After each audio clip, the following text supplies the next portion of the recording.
اعوذ باللہ من الشیطان اللعین الرجیم بسم اللہ الرحمن الرحیم وصلی اللہ علی محمد وآل بیتہ الطیبین الطاہرین المعصومین اللہم صل علی محمد وآل محمد قال اللہ الحکیم فی محکم کتابہ بسم اللہ الرحمن الرحیم انا انزلناہ فی لیلۃ القدر صلوات بر محمد وآل بیت محمد اللہم صلی علی محمد وآل محمد۔ ماہ مبارک رمضان کی آمد ہمیں قرآن مجید کی زیادہ سے زیادہ تلاوت، اس میں تدبر اور سوچ بچار کی طرف دعوت دیتی ہے، اور اسی دعوت کے تقاضوں میں سے ایک تقاضا یہ ہے کہ ہم ماہ مبارک رمضان میں جہاں قرآن مجید کو زیادہ پڑھیں، اس کی تفسیر سے بھی کما حقہ استفادہ کرنے کی کوشش کریں۔ ہم نے اس سال ماہ مبارک رمضان میں جس موضوع کا انتخاب کیا ہے وہ قضاء و قدر کی بحث ہے، جو حقیقتاً ایک پیچیدہ اور علمی ابحاث میں سے شمار ہوتی ہے۔ ہم کوشش کریں گے کہ اس بحث کو اور اس گفتگو کو آسان سے آسان کر کے آپ کی خدمت میں بیان کریں، تاکہ عمومی طور پہ دیگر مومنین بھی اس سے استفادہ کر سکیں۔ سورہ مبارک القدر، جس کو سورہ انا انزلناہ فی لیلۃ القدر کا بھی آپ نام دیتے ہیں، اس کا جب یہ پہلا ٹکڑا اور پہلی آیت ہم تلاوت کرتے ہیں، انا انزلناہ فی لیلۃ القدر، کہ ہم نے اس کتاب کو، اس قرآن کو لیلۃ القدر میں نازل کیا، تو یہ آیت مجیدہ اپنے اندر چند علمی مطالب کو سمیٹے ہوئے ہے۔ سب سے پہلا مطلب، جس کا عنوان اگر ہم یوں قرار دیں تو یہ مبالغہ نہیں ہوگا کہ اللہ سبحانہ و تعالی نے قرآن مجید کے نزول کے لیے دو قسم کے لفظ استعمال کیے ہیں، ایک انزال اور ایک تنزیل۔ اور اگر قرآن مجید کی آیات کا دقت کے ساتھ ہم مطالعہ کریں تو یہ چیز دیکھنے میں اور مشاہدے میں آتی ہے کہ جو باب انفعال ہے، جو انزال کا مادہ ہے، اس میں انزلتو ہو یا انزلہ ہو، اس قسم کا جو لفظ ہے وہ تقریباً قرآن مجید میں 280 مرتبہ استعمال ہوا ہے۔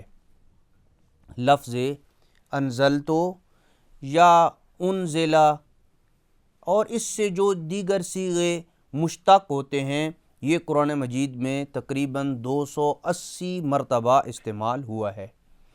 اس کے برعکس جو لفظ تنزیل ہے، نزلہ ہے، نزلہ ہے، یہ قرآن مجید میں 140 مرتبہ یہ لفظ استعمال ہوا ہے۔ دونوں کے الگ الگ مشتقات ہیں اور دونوں کے الگ الگ معانی ہیں۔ چند ایک نمونے فقط میں دونوں صیغوں کے آپ کی خدمت میں عرض کرتا ہوں، چونکہ آیات متعدد ہیں، سب کو بیان نہیں کیا جا سکتا۔ اس کے بعد جو پہلا مطلب ہے اس کی طرف ہم آئیں گے۔ مثلاً آیات انزال میں سے پہلی آیت انا انزلناہ فی لیلۃ مبارکہ، سورہ دخان کی آیت نمبر 3 ہے، جس میں ارشاد رب العزت ہے کہ ہم نے اس کتاب کو بابرکت رات میں نازل کیا۔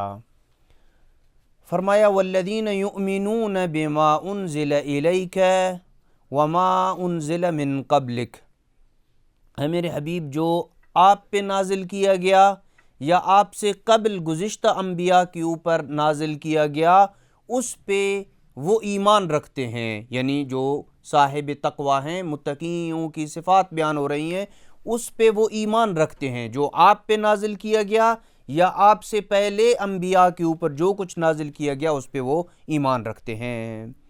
تو اس طرح اور بہت ساری آیات ہیں، کم و بیش 280 مرتبہ یہ لفظ استعمال ہوا ہے، انزل، انزل، نزل، یوں لفظ یہ استعمال ہوا ہے۔ آیات تنزیل کی طرف اگر آپ غور کریں، فرمایا وقال الذین کفروا، وہ لوگ کہ جنہوں نے کفر اختیار کیا، یعنی جو کافر ہیں، کفار ہیں، وہ کہتے ہیں کہ لولا نزل علیہ القرآن جملۃ واحدہ، کہ محمد مصطفیٰ صلی اللہ علیہ وآلہ وسلم پہ قرآن ایک بارگی نازل کیوں نہیں ہوا، ایک ہی بار قرآن کیوں نہیں نازل ہوا؟ كَذَلِكَ لِنُثَبِّتَ بِهِ فُؤَادَكَ وَرَتَّلْنَاهُ تَرْتِيلًا، اور پھر خود ہی جواب دیا، اس لیے ایک بارگی نازل نہیں ہوا اور رفتہ رفتہ اور تدریج کے ساتھ نازل ہوا تاکہ ہم آپ کے دل کو اور قلب کو تقویت دے سکیں، لِنُثَبِّتَ بِهِ فُؤَادَكَ، تاکہ ہم تیرے دل کو تقویت دے سکیں، وَرَتَّلْنَاهُ تَرْتِيلًا، اور ہم اسے ٹھہر ٹھہر کر ہم نے اسے ٹھہر ٹھہر کر پڑھ کر سنایا ہے۔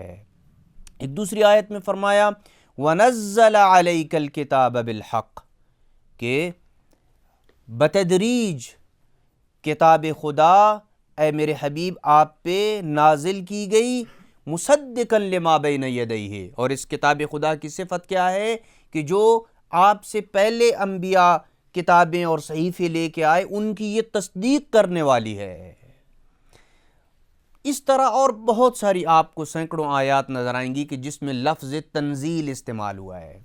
بس قرآن مجید کے نزول کے دو لفظ آپ کو ملیں گے، ایک ہے انزال جو 280 مرتبہ آیا ہے، اور ایک ہے تنزیل جو 140 مرتبہ آیا ہے۔ تو سوال یہ پیدا ہوتا ہے کہ اللہ سبحانہ و تعالیٰ نے اپنی کتاب کے نزول کے لیے یہ دو لفظ کیوں استعمال کیے ہیں؟ کیا فرق ہے انزال میں اور کیا فرق ہے تنزیل میں؟ آپس میں ان کا ایک دوسرے میں کیا فرق ہے؟ اس سوال کے جواب کو جاننے سے پہلے یہ جاننا ضروری ہے کہ قرآن مجید اللہ کی جو لاریب کتاب ہے یہ 3 مراحل سے گزری ہے۔ قرآن مجید اس کے 3 مرحلے ہیں۔ سب سے پہلا مرحلہ جس کو اس کا وجود اجمالی کہا جاتا ہے، کہ جو قرآن کا ایک اجمالی وجود ہے، یہ ہے لوح محفوظ میں، جس کے متعلق اللہ سبحانہ و تعالیٰ نے کتاب خدا میں ارشاد فرمایا انہ لقرآن کریم، بے شک یہ بڑا باعزت اور تکریم والا قرآن ہے، فی کتاب مکنون، اس کے اوپر آگے چل کے گفتگو کروں گا، فی کتاب مکنون، جو ایک محفوظ کتاب میں ہے۔ محفوظ کتاب سے مراد یہ ہے کہ جس میں کسی قسم کی کوئی تغیر اور تبدیلی نہیں ہوتی ہے، یہ ایک محفوظ کتاب ہے۔ تو قرآن مجید کا جو پہلا وجود ہے جس کو وجود اجمالی کہا جاتا ہے، یہ لوح محفوظ میں ہے، ایک ایسی جگہ میں جہاں میں اس کتاب میں کسی قسم کی کوئی تبدیلی واقع نہیں ہوتی ہے۔ یہ پہلا قرآن مجید کا وجود ہے جسے علماء تفسیر نے وجود اجمالی کا نام دیا ہے، کہ اجمالی طور پہ قرآن تفصیلی طور پہ نہیں، اجمالی طور پہ، جس میں قواعد کلی اور ایک عمومی قواعد جو بیان کیے گئے ہیں وہ لوح محفوظ میں یہ قرآن موجود تھا۔ دوسرا مرحلہ آتا ہے انزال کا مرحلہ۔ انزال اور تنزیل میں کیا فرق ہے؟ انزال اور تنزیل میں فرق یہ ہے کہ انزال ہے دفعتاً واحدہ، ایک بارگی قلب محمد مصطفیٰ صلی اللہ علیہ وآلہ وسلم پہ قرآن کا نازل ہونا،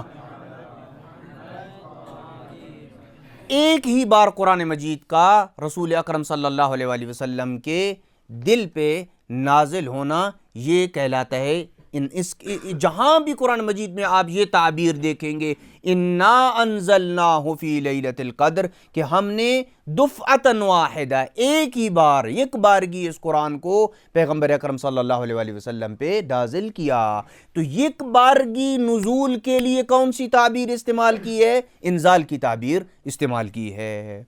اور جو پیغمبر اکرم صلی اللہ علیہ وآلہ وسلم کی تبلیغ رسالت کی مدت ہے 23 سال، 23 سال کے اندر رفتہ رفتہ بالتدریج قرآن جو پیغمبر اکرم صلی اللہ علیہ وآلہ وسلم کے قلب مطہر کے اوپر نازل ہوا، اس کے لیے قرآن مجید نے تنزیل کی تعبیر استعمال کی ہے۔ پس جہاں بھی تنزیل کا لفظ استعمال ہوگا یہ اشارہ ہوگا کہ قرآن کو رفتہ رفتہ اور بالتدریج نازل کیا گیا ہے، اور جہاں بھی لفظ انزال استعمال ہوگا قرآن مجید میں یہ اس بات کی طرف اشارہ ہوگا کہ قرآن مجید کے یک بارگی نزول کی طرف اشارہ ہو رہا ہے۔ اب یہاں پہ ہمارے پاس کتنے مراحل آ گئے قرآن مجید کے؟ 3 مرحلے آ گئے۔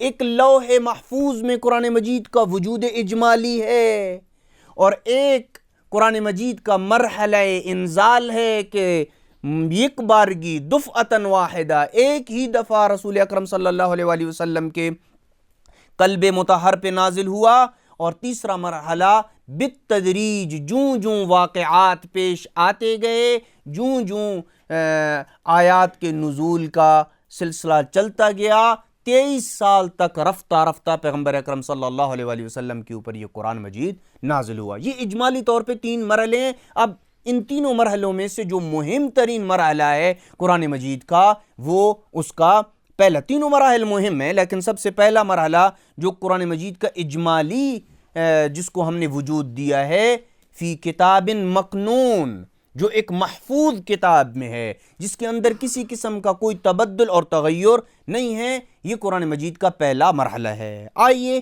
اسی پہلے مرحلے کی طرف ہم بڑھتے ہیں۔ قرآن مجید نے اس مرحلے کو سورہ الواقعہ کی آیت نمبر 77-78 میں یوں بیان کیا، بسم اللہ الرحمن الرحیم، انہ لقرآن کریم۔ یہ کس مرحلے کا بیان ہو رہا ہے؟ پہلے مرحلے کا بیان ہو رہا ہے کہ اجمالی قرآن مجید کا جو وجود ہے وہ لوح محفوظ کے اندر ہے۔ انہ لقرآن کریم، یہ قرآن بڑی تکریم والی کتاب ہے، جو فی کتاب مکنون، جو ایک محفوظ، مکنون یعنی ایک محفوظ کتاب کے اندر ہے، لا یمسہ الا المطہرون، جس کو مس، آپ مس کا مطلب کیا کرتے ہیں؟ چھونا کرتے ہیں نا، جس کو سوائے پاک و پاکیزہ افراد کے کوئی چھو بھی نہیں سکتا ہے۔ اب یہاں پہ ہم نے فقط اس آیت کی طرف ایک اشارہ کرتا چلوں گا چونکہ یہ میرا مورد گفتگو نہیں ہے اس آیت کے اوپر زیادہ دیر رکوں، لیکن یہ جو جملہ ہے لا یمسہ الا المطہرون، یہ کس چیز کا وصف ہے؟ لا یمسہ الا المطہرون، یہ آپ طلبہ علوم دینیہ ہیں، آپ دیکھیں کہ لا یمسہ الا المطہرون یہ کتاب مکنون کا یعنی لوح محفوظ کا وصف ہے یا قرآن مجید کا وصف ہے؟ دونوں احتمال اس کے اندر موجود ہیں۔ اگر یہ کتاب مکنون یعنی لوح محفوظ کی صفت ہو تو معنی یہ ہوگا کہ وہ لوح محفوظ جس میں قرآن موجود ہے اسے پاکیزہ لوگوں کے علاوہ کوئی نہیں چھو سکتا ہے۔ اگر یہ لا یمسہ الا المطہرون کو آپ کتاب مکنون کا، لوح محفوظ کا وصف قرار دیتے ہیں تو اس کا مطلب یہ ہے کہ وہ لوح محفوظ جس کے اندر قرآن مجید موجود ہے اسے پاکیزہ لوگوں کے علاوہ کوئی بھی چھو نہیں سکتا ہے۔ اور اگر یہ لوح محفوظ کا وصف نہ ہو بلکہ اس کو قرآن مجید کا وصف قرار دیں تو معنی یہ ہوگا کہ وہ قرآن جو لوح محفوظ کے اندر ہے اسے پاکیزہ لوگوں کے علاوہ کوئی بھی چھو نہیں سکتا ہے۔ دونوں معنی مراد ہیں، سید محمد حسین طباطبائی رحمۃ اللہ تعالی علیہ صاحب میزان، انہوں نے کہا ہے کہ ظاہراً پہلا معنی ہے لیکن دوسرا معنی بھی ممکن ہے مراد لیا جا سکے۔ اب یہاں پہ جو مس ہے نا، مس چھونا، اس کو ظاہری طور پہ ہم چھونے کے معنی میں ترجمہ بھی چھونے کے معنی بھی کیا جاتا ہے، لیکن اس مس کا معنی چھونا نہیں ہے۔ یہاں پہ مس کا معنی علم ہے، لا یمسہ الا المطہرون، یعنی پاک و پاکیزہ افراد کے علاوہ اس کا کوئی علم نہیں رکھتا ہے، کیونکہ یہ جو کتاب ہے جو لوح محفوظ کے اندر موجود ہے، وہاں پہ تو چھونے کا کوئی معنی نہیں بنتا ہے نا۔ لوح محفوظ تک کس کی رسائی ہے کہ ہم کہیں کہ وہ قرآن جو لوح محفوظ کے اندر ہے، یا خود لوح محفوظ جس کے اندر قرآن موجود ہے اس کو ظاہری طور پہ جا کے کوئی بندہ چھوئے، اور پھر وہ قرآن جو کتاب مکنون کے اندر موجود ہے یا لوح محفوظ کے اندر موجود ہے، وہ قرآن اس طرح لفظوں کی شکل میں موجود نہیں ہے جیسے آپ کے سامنے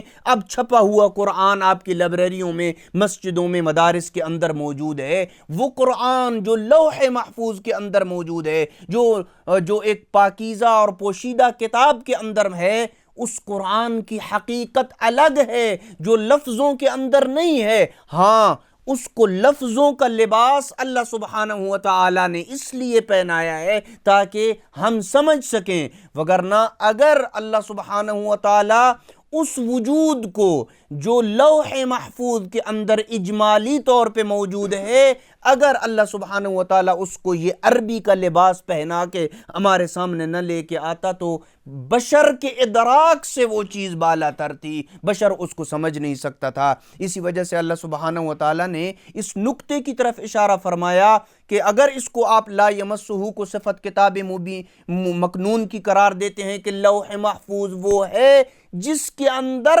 کتاب خدا ہے، اس لوح محفوظ کو کوئی چھو نہیں سکتا ہے سوائے پاک و پاکیزہ افراد کے۔ اور پاک و پاکیزہ افراد کون ہیں؟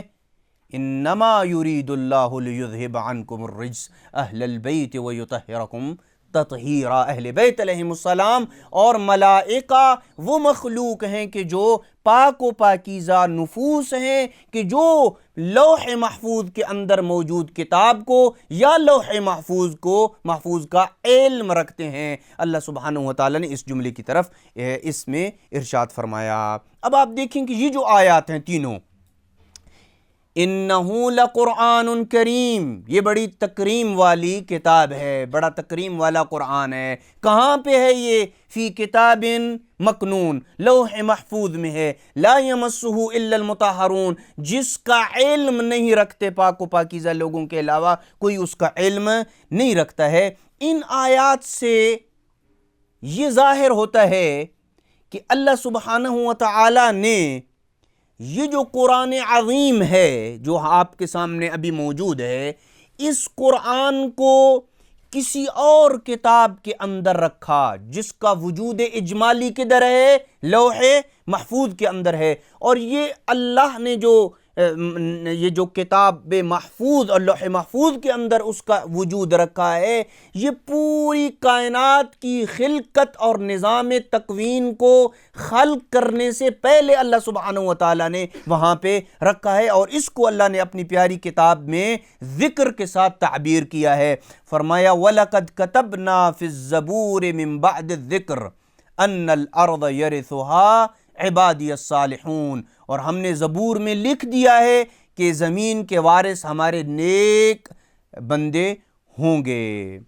اب یہ جو آسمانی صحیفے ہیں، دیگر زبور ہو گیا، تورات ہو گئی، انجیل ہو گیا، یہ سارے کے سارے بھی اس کائنات کی خلقت سے پہلے کدھر تھے؟ لوح محفوظ کے اندر تھے۔ حتیٰ کہ صحف ابراہیمی جو تھے وہ ہو گیا، کتاب قرآن مجید ہو گیا، اور یہ چاروں کی چاروں آسمانی کتابیں اللہ سبحانہ و تعالی نے جو خلق کی ہیں، یہ کائنات کے نظام اور اس سسٹم کو وجود میں لانے سے پہلے، حضرت انسان کی خلقت سے پہلے اللہ سبحانہ و تعالی نے ان تمام آسمانی صحیفوں کو خلق کیا۔ کیا وجہ ہے؟ کیوں اللہ سبحانہ و تعالی نے خلق کیا ہے؟ اس لیے کہ جب بھی آپ کوئی ادارہ بناتے ہیں، جب بھی آپ کوئی فاؤنڈیشن کھڑی کرتے ہیں، جب بھی آپ کوئی مدرسہ بناتے ہیں، سب سے پہلے اس کا ایک نظام وضع کرتے ہیں، سب سے پہلے اس کا ایک دستور قرار دیتے ہیں، اور اس دستور کے مطابق پھر آپ کیا کرتے ہیں، وہ ادارہ قائم کرتے ہیں۔ اللہ سبحانہ و تعالیٰ نے بھی ایسے کیا کہ اس کائنات کو اور اس عالم کو ڈیولپ کرنے سے پہلے اور اس کی خلقت سے پہلے ایک دستور بنایا، اور اس دستور کو لوح محفوظ کے اندر رکھا، اور پھر اس کائنات کو ایجاد کر کے اس دستور کے اوپر اس کو منطبق کیا کہ یہ قانون ہے کہ جس کو تم نے فالو کرنا ہے۔ اور اسی کی طرف سورہ رحمان کی یہ آیات اس بات سے کی طرف اس کی تاکید کرتی ہیں۔ بسم اللہ الرحمن الرحیم، الرحمن علم القرآن خلق الانسان، یعنی پہلے اللہ سبحانہ و تعالی نے قرآن مجید جو ایک دستور ہے، آسمانی کتابیں جو ایک دستور ہے، اس کو وضع کیا اور اس کو اجمالی طور پہ لوح محفوظ کے اندر رکھ دیا، پھر فرمایا خلق الانسان۔ منطقی تسلسل بھی اگر آپ دیکھیں تو یہی بنتا ہے کہ پہلے اللہ سبحانہ و تعالیٰ نے ایک نظام کو خلق کیا ہے، ایک دستور متعارف کروایا ہے، اس دستور کو متعارف کروانے کے بعد پھر اللہ سبحانہ و تعالیٰ نے حضرت انسان کو خلق کیا، اور یہ اللہ سبحانہ و تعالیٰ کی عین حکمت کے متقاضی ہے، اور اللہ کی حکمت اسی بات کا تقاضا کرتی ہے۔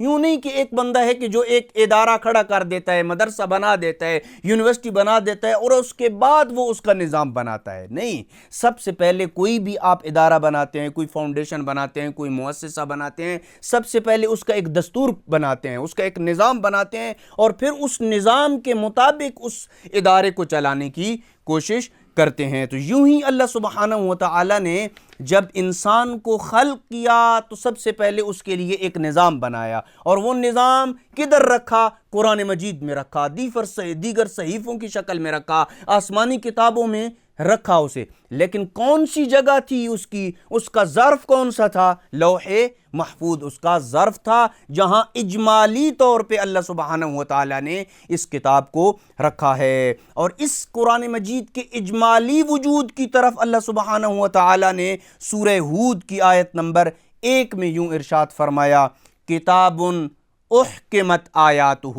یہ وہ کتاب ہے جس کی آیات کو مستحکم طریقے سے بیان کیا گیا ہے۔ ثم فصلت من لدن حکیم خبیر، اور پھر ایک باحکمت اور باخبر ذات کی طرف سے اس کی تفصیل بیان کی گئی ہے۔ یہ دیکھیں یہاں پہ جو لفظ استعمال کیا ہے نا، احکمت، یہاں پہ احکام سے مراد یہاں پہ چند حقائق کے مجموعے کا نام کیا ہے؟ احکام ہے۔ یعنی اللہ سبحانہ و تعالیٰ نے چند حقائق، چند قواعد، چند کلی نظام کو لوح محفوظ کے اندر اجمالی طور پہ رکھ دیا، جو لفظوں کی شکل میں نہیں ہے، اس کی حقیقت اور ہے۔ ثم فصلت من لدن حکیم خبیر، پھر ایک باحکمت اور باخبر ذات نے اس کی تفصیل بیان کی۔ اب اندازہ لگائیے، ایک مرحلہ ہے مرحلۃ الاجمال، اجمالی مرحلہ، اجمال کے بعد تفصیل آتی ہے، جیسے کہ آپ نے منطق میں پڑھا کہ انسان کیا ہے، اور پھر اس کے بعد اس کی تفصیل آتی ہے حیوان ناطق۔ تو یہ اجمال ہے، یہ تفصیل ہے۔ یہاں بھی ایسے ہی ہے کہ اللہ سبحانہ و تعالیٰ نے عالم کتاب مکنون میں لوح محفوظ میں جو دستور پوشیدہ طور پہ رکھا ہے وہ اجمالی تھا۔ ثم فصلت من لدن حکیم خبیر، اور پھر ایک باحکیم اور باخبر ذات کی طرف سے اس کی تفصیل جو ہے وہ بیان کی گئی ہے۔ اب یہاں پہ جب قرآن مجید اجمال سے نکل کے تفصیل کی طرف آیا ہے تو یہاں اس کے دو مرحلے بنتے ہیں، توجہ کیجیے گا۔ یہاں پہ اجمال سے جب نکلا ہے تو اس کے دو مرحلے بنتے ہیں، ایک مرحلۃ الانزال ہے اور ایک مرحلۃ التنزیل ہے۔ مرحلۃ الانزال وہ ہے کہ جو یک بارگی پیغمبر اکرم صلی اللہ علیہ وسلم کے قلب اطہر کے اوپر نازل ہوا ہے، اور مرحلۃ التنزیل جو تیسرا مرحلہ ہے وہ جو بالتدریج پیغمبر اکرم صلی اللہ علیہ وسلم کے قلب اطہر کے اوپر بالتدریج نازل ہوا ہے۔ اس کی مزید میں کچھ مثالوں کے ساتھ، 2 مثالوں کے ساتھ اس کو واضح کرتا ہوں۔ ایک مثال یہ ہے کہ ایک سیب کا درخت ہے، سیب کا درخت جس بیج سے نکلتا ہے، آپ بیج ڈالتے ہیں زمین میں اور اس سے ایک پھلدار درخت جو ہے وہ وجود میں آتا ہے۔ اب یہ جو سیب کا درخت ہے اس کے 2 وجود ہیں، ایک اس کا اجمالی وجود ہے اور ایک اس کا تفصیلی وجود ہے۔ اجمالی وجود اس سیب کے درخت کا کہاں پہ ہے؟ بیج کے اندر۔ اور اس کا تفصیلی وجود کہاں پہ ہے؟ جب آپ اس کو بوتے ہیں، مناسب ہوا دیتے ہیں، مناسب روشنی دیتے ہیں، اس کی اچھی دیکھ بھال کرتے ہیں، اور پھر وقت گزرنے کے ساتھ ساتھ یہ ایک پھلدار درخت بن جاتا ہے۔ یہ اس اجمالی وجود کی تفصیل ہے جو بیج کے اندر موجود تھا۔ اسی طریقے سے حضرت انسان ہے، انسان کا بھی ایک مرحلہ اجمال ہے اور ایک مرحلہ تفصیل کا مرحلہ ہے۔ مرحلہ اجمالی مرحلہ انسان کا کیا ہے؟ نطفہ، ایک پانی کا قطرہ جس کے اندر حضرت انسان اجمالی طور پہ موجود ہے، اور یہی پانی کا قطرہ جب مختلف مراحل سے گزرتا ہے تو انسان کی شکل میں تفصیلی اس کا وجود سامنے آتا ہے۔ جس طرح ہر مخلوق اجمال اور تفصیل سے گزری ہے، اللہ سبحانہ وتعالی کی یہ کتاب خدا بھی 2 ان مراحل سے گزری ہے، مرحلۃ الاجمال، اجمالی مرحلہ، اور تفصیلی مرحلہ۔ اب تفصیلی مرحلہ پھر 2 حصوں میں تقسیم ہو جاتا ہے کہ جس کو اللہ سبحانہ وتعالی نے کہیں پہ وہ ان لفظوں کے ساتھ بیان کیا ہے کہ انا انزلناہ فی لیلۃ القدر، ایک بارگی ہم نے قرآن مجید کو لیلۃ القدر میں نازل کیا، اور کبھی اللہ سبحانہ وتعالی نے ونزلناہ تنزیلا کے ساتھ جو ہے وہ تعبیر کیا ہے کہ 23 سال جو پیغمبر اکرم صلی اللہ علیہ وآلہ وسلم کی مدت تبلیغ ہے، اس دوران اللہ سبحانہ وتعالی نے قرآن مجید کو رفتہ رفتہ نازل کیا ہے۔ اب یہاں پہ ایک اشکال فقط صاحب میزان کی طرف سے جو اٹھایا گیا اسے ہم بیان کرتے ہیں اور آج کے اپنے اس درس کو یہیں پہ روکتے ہیں۔ صاحب میزان علامہ سید محمد حسین طباطبائی رحمۃ اللہ تعالی علیہ، توجہ کیجیے گا، یہ اشکال ان کا جو ہے وہ بڑا دقیق اشکال ہے۔ صاحب میزان کہتے ہیں کہ اللہ سبحانہ وتعالی نے قلب پیغمبر اکرم صلی اللہ علیہ وآلہ وسلم پہ قرآن مجید جو نازل کیا، یہ اجمالی طور پہ نازل کیا ہے، تفصیلی طور پہ قرآن مجید پیغمبر اکرم کے دل پہ نازل نہیں ہوا ہے۔ صاحب میزان کا کیا دعویٰ ہے کہ پیغمبر اکرم صلی اللہ علیہ وآلہ وسلم کے دل مبارک پہ جو اللہ نے کتاب خدا نازل کی ہے یہ اجمالی طور پہ نازل کی ہے، تفصیلی طور پہ نازل نہیں کی ہے۔ کیا دلیل ہے ان کی؟ وہ کہتے ہیں کہ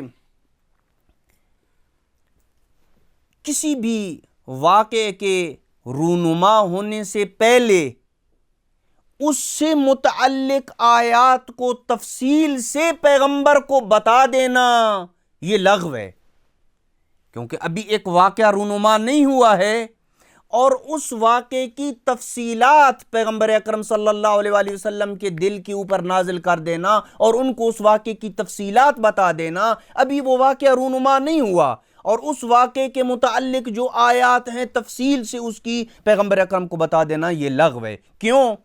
اس لیے کہ وہ کہتے ہیں کہ ہمارے پاس آیات جو ہیں وہ قرآن مجید میں 2 قسم کی آیات ہیں، کچھ قوانین کے ساتھ متعلق ہیں اور کچھ خطابات ہیں پیغمبر اکرم صلی اللہ علیہ وآلہ وسلم کو۔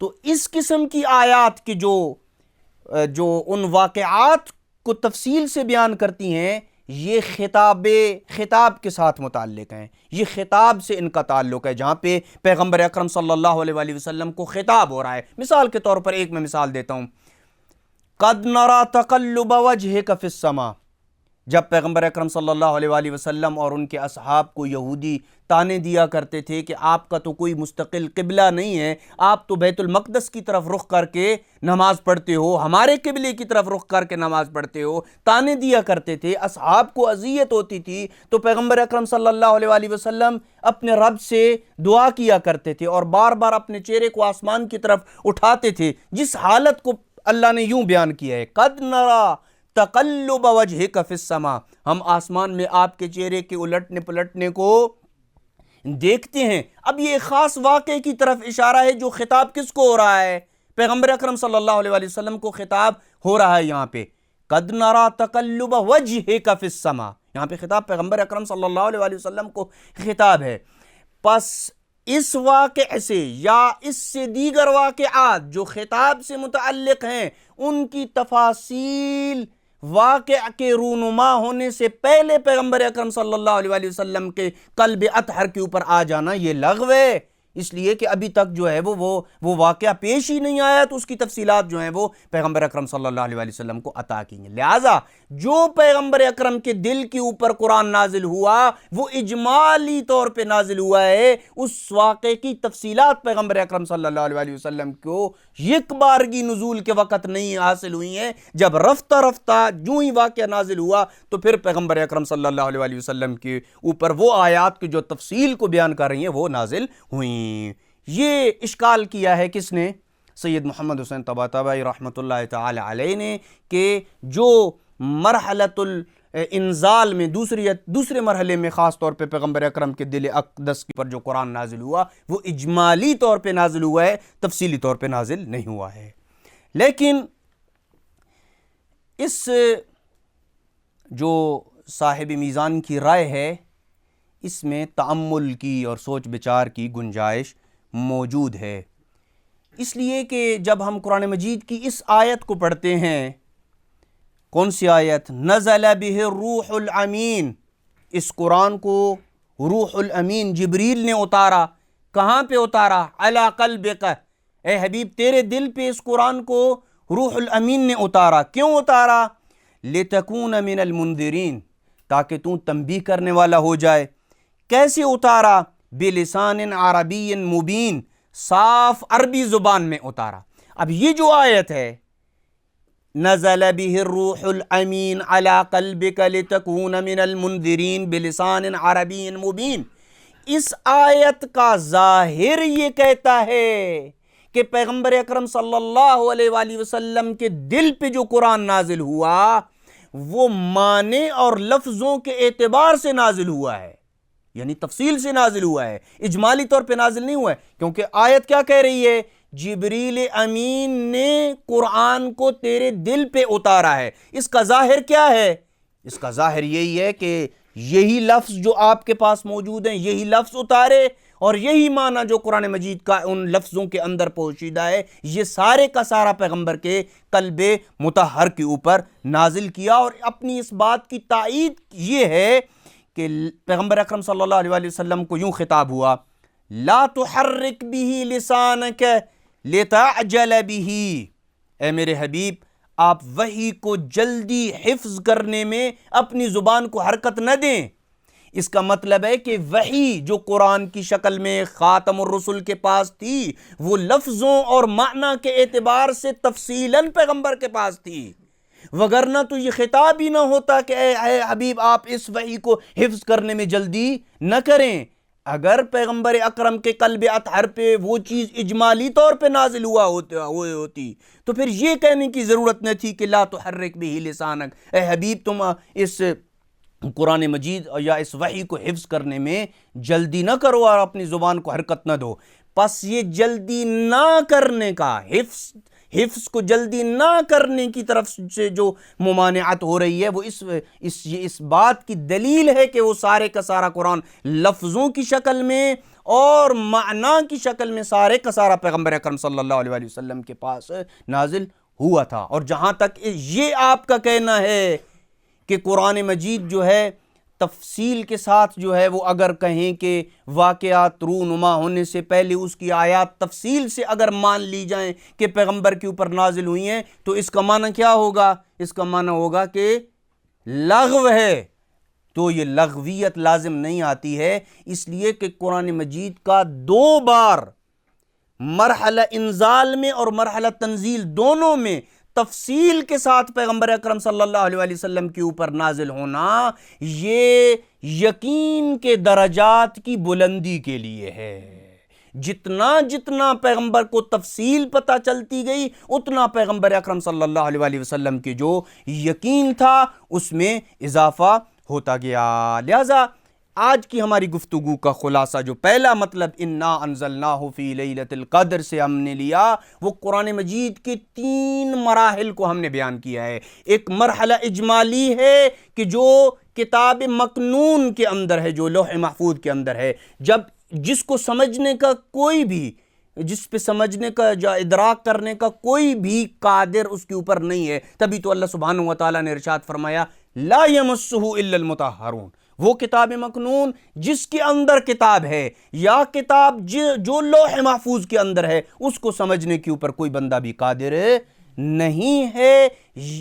اللہ نے ہمیں سمجھانے کے لیے اس کتاب کو کہ جو لوح محفوظ کے اندر ہے لفظوں کا لباس پہنایا تاکہ ہم اس کو سمجھنے کے اوپر قادر ہو سکیں۔ یہ پہلا مرحلہ مرحلۃ الاجمال ہے، اجمالی مرحلہ ہے، اور دوسرا مرحلہ مرحلۃ الانزال ہے کہ یک بارگی پیغمبر کے قلب اطہر کے اوپر تفصیل کے ساتھ قرآن مجید نازل ہوا، اور تیسرا مرحلہ مرحلۃ التنزیل ہے کہ بالتدریج پیغمبر کی کار رسالت کا جتنا بھی دورانیہ 23 سال تھا، رفتہ رفتہ پیغمبر اکرم صلی اللہ علیہ وسلم کے قلب اطہر کے اوپر یہ قرآن تفصیل کے ساتھ نازل ہوا۔